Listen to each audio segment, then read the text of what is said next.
তো আজকে আবার চলে এসেছি একটা নতুন ভিডিও নিয়ে। আর এখন থেকে সব ভিডিও বাংলাতেই হবে, ঠিক আছে? আর এখন বেরোচ্ছি এই অফিস থেকে। আর গাড়ি তো রেডি আছে যাওয়ার জন্য। তোমরা তো থাম্বনেল আর টাইটেল দেখে বুঝেই গেছো যে আজকে কোথা থেকে কোথায় ভিডিও হবে। হ্যাঁ, ঠিকই বুঝেছো, কলকাতা টু তারাপীঠের ভিডিও। দেখতে থাকো পুরো। তো এই হচ্ছে আমাদের গাড়ি, মহিন্দ্রা টিউভি 300+9 সিটার, বলে তো একদম টাইগার। তো আমরা তো গাড়ি নিয়ে বেরিয়ে পড়েছি। আর আজকেও আমরা সোজা পথে যাচ্ছি না, আজকেও আমরা মোটামুটি রাত্রিবেলা একটু কলকাতা ঘুরে তারপরেই বেরোবো। আর এখন আমরা ক্রস করছি আলিপুর জেল, যেটা আগে আমাদের ওয়েস্ট বেঙ্গল কলকাতার সবথেকে বড় জেল ছিল, নাম করা। আর এখন সেটা মিউজিয়াম হয়ে গেছে। আর আমরা ওর সামনে দিয়েই এখন মোটামুটি যাচ্ছি। সবার একটু ইচ্ছা হলো চা খাওয়ার, আর আমি তো চা খাই না, তো আমার ইচ্ছা হলো একটু কুলফি খাবো। তাই জন্য আমরা এখন মোটামুটি চলে এসেছি আমাদের রাত্রিবেলার ফেমাস জায়গা, যেটা সারা রাত খোলা থাকে, বলবন্ত ধাওয়া, যেটা হচ্ছে তোমাদের পিজির কাছে রয়েছে। তো যারা কলকাতায় থাকো তারা মোটামুটি জানো। আর এখন বাজে 1:30। এখানকার মাহল দেখে বুঝতেই পারছো যে কিরকম।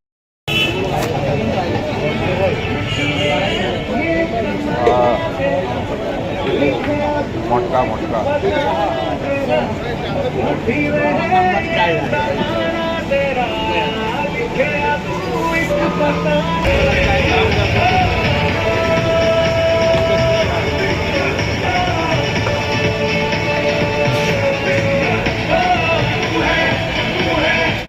তো আমি নিয়ে নিয়েছি আমার মালাই কুলফি, আর দাদারা নিয়েছে চা।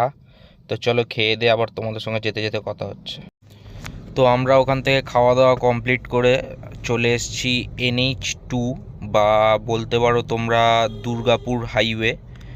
তো এরপর এটা হচ্ছে, এখন আমরা চলে এসেছি পাটডানকুনি। আর পাটডানকুনি ক্রস করলেই তারপর আমাদের সেকেন্ড টোল প্লাজা, এটা হচ্ছে ডানকুনি টোল প্লাজা।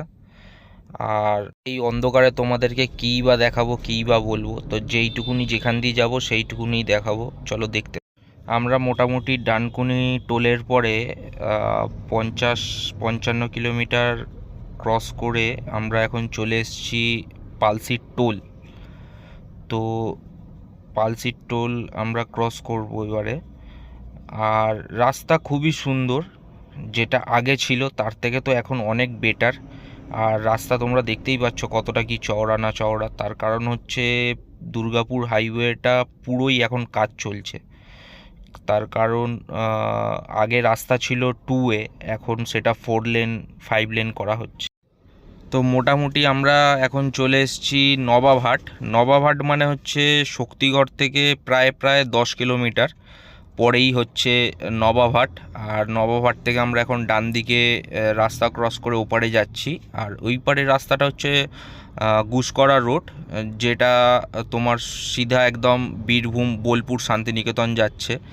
আর এখনকার এই রাস্তাটা পরিষ্কার পরিচ্ছন্ন রাস্তা, সেরকম কোনো প্রবলেম হয় না এই রাস্তাতে, যার জন্য এখন বেশিরভাগ ভিআইপি যত মুভমেন্ট হয় বীরভূম বা মালদার দিকে, সব গাড়ি এইটা দিয়েই যাতায়াত করে। আর এইটা অনেকটা শর্ট রাস্তা হয়, এর থেকেও হয়তো শর্ট রাস্তা তোমরা চেনো বা জানো, কিন্তু আমার কাছে এটাই শর্ট মনে হয়। এই রাস্তার যেটা মাইনাস পয়েন্ট সেটা হচ্ছে এক তো অন্ধকার, দ্বিতীয়ত হচ্ছে 2 ওয়ে রোড, মানে এপার দিয়ে গাড়ি যাবে ওপার দিয়ে গাড়ি আসবে, এটাই হচ্ছে মাইনাস পয়েন্ট। আর রাত্রিবেলার জন্য এই রাস্তায় অসুবিধা হচ্ছে যে খুব বালির গাড়ি আর ডাম্পার চলে, ঠিক আছে, এটাই সব থেকে বড় অসুবিধা। আর আমি অরিজিনাল ভয়েসে কেন ভিডিও বানাই না সেটাও তোমাদেরকে এই ভিডিওতে আমি দেখাবো, যে আমি কেন বানাই না। তো অনেক কারণ আছে, কিছু কারণ গাড়ির মধ্যে অনেক কথাবার্তা হয় যেটা তোমাদেরকে শোনানো যাবে না বা তোমরা হয়তো বুঝবে না, তার জন্য শোনানো হয় না। আর দ্বিতীয়ত আরও একটা কারণ আছে, সেটা একটু বাদে তোমাদেরকে শোনাচ্ছি। আর আমরা মোটামুটি অনেকটাই চলে এসেছি, তো দেখতে থাকো কেন।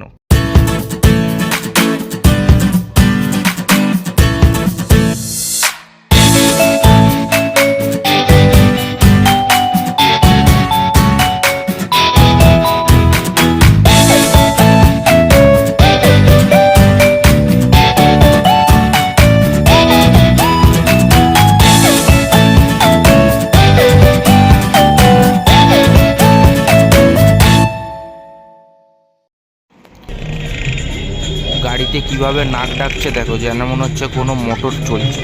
এর জন্যই আমি অরিজিনাল ভয়েস কেটে ভয়েস ডাব করে দিই। তো এই রাস্তার সব থেকে ডিসঅ্যাপয়েন্টেড যেটা জায়গা হচ্ছে সেটা হচ্ছে এইটা, এই রেল ক্রসিং আন্ডারপাস, যেটা হচ্ছে তোমাদের অজয় সেতুর আগে পড়ে, বোলপুর ঢোকার প্রায় 4-5 কিলোমিটার আগে। এই যে এই মার্ক অবধি প্রায় যখন বন্যা হয় মানে বর্ষাকালে, এই মার্কের কাছাকাছি জল থাকে, যার ফলে কি হয়, ছোট গাড়িদের সমস্যা হয় আর তাদেরকে গ্রামের ভেতর দিয়ে ঘুরে যেতে হয়। শুধু একমাত্র এখান থেকে বড় বড় লরি বা ডাম্পার এখান দিয়ে যেতে পারে। এটাই হচ্ছে এই রাস্তার আর একটা সব থেকে বাজে জায়গা। কিন্তু এটা বাদ দিলে বাদবাকি মোটামুটি ওভারঅল রাস্তা খুবই ভালো, সেটা তোমরা দেখছো। তো আমরা মোটামুটি প্রায় অজয় সেতু ক্রস করে গেছি, আমরা প্রায় চলে এসেছি বোলপুরের কাছাকাছি। এই জায়গাটা খুবই সুন্দর আর ভালো।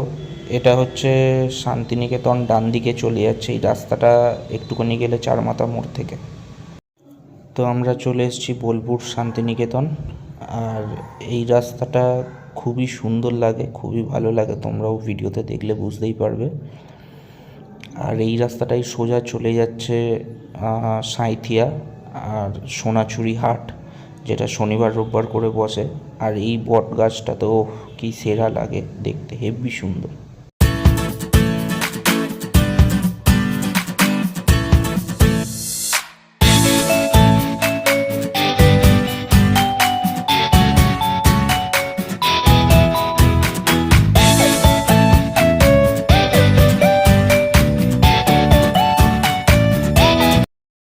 তো আমরা এখন চলে এসেছি পুরন্দরপুর, আর এই 3 মাথা মোড় থেকে বাঁ দিকে চলে যাবে হচ্ছে সিউড়ি।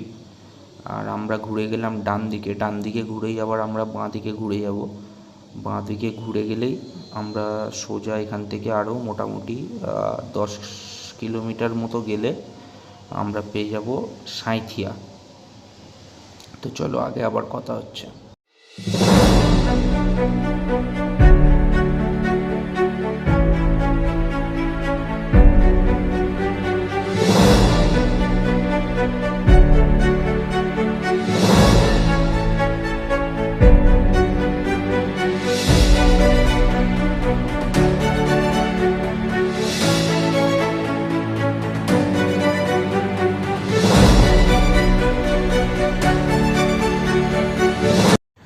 তো আর বেশি দেরি নেই, আমরা মোটামুটি প্রায় চলেই এসেছি। এই হাইওয়ে থেকে আমরা ডান দিকে ঘুরে গেলাম, আর এই হাইওয়েটা যাচ্ছিল সোজা মোরগ্রাম পানাগড় হাইওয়ে এটা। আর আমরা এইটা ঢুকে গেছি বামাখ্যাপার বাড়ির রাস্তা। এই রাস্তাটাও খুব সুন্দর, ওই মোড় থেকে প্রায় তারাপীঠ এটা প্রায় 6-7 কিলোমিটার রাস্তা, খুবই সুন্দর রাস্তা। দুপারে ধান ক্ষেত, মাঝখান দিয়ে রাস্তা। হ্যাঁ, রাত্রিবেলার জন্য একটু সমস্যা এই রাস্তাটা খুবই অন্ধকার থাকে রাত্রিবেলায়, আর পুলিশ পোস্টিংও থাকে যাতে কেউ কোনো সমস্যায় না পড়ে। একটু আঁকবাঁক প্রচুর রয়েছে। আর এইটা হচ্ছে বামাখ্যাপা, মানে তারা মায়ের যে মেন ভক্ত, তার এই যে বাঁ হাতে তার বাড়ি, মন্দির সব কিছু। আর বেশি সময় নেই, মোটামুটি 2 কিলোমিটারের মধ্যেই চলে আসবে তারাপীঠ মন্দির। সারা রাত গাড়ি চালানোর পর, সারা রাত অপেক্ষার পর আমরা চলে এসেছি মা তারার কাছে। চলো, তো আমরা তারাপীঠ পৌঁছে গেছি, আর দেখতেই পাচ্ছ কত হোটেল। এখান থেকে আমরা বাঁ দিকে ঘুরে যাব, ডান দিকে তারাপীঠ মন্দির। আর আমরা কোন হোটেলে থাকছি, হোটেলটা কেমন, কি ব্যাপার না ব্যাপার, সব তোমাদেরকে দেখাবো পরের ভিডিওতে। তো এর পরের ভিডিওগুলো আশা করি তোমরা সবাই দেখবে। আর এইখানেই বাঁ দিকের চায়ের দোকানটা, আমরা খুব সুন্দর চা বানাই, চা খেয়ে তারপরে আমরা হোটেলে ঢুকবো।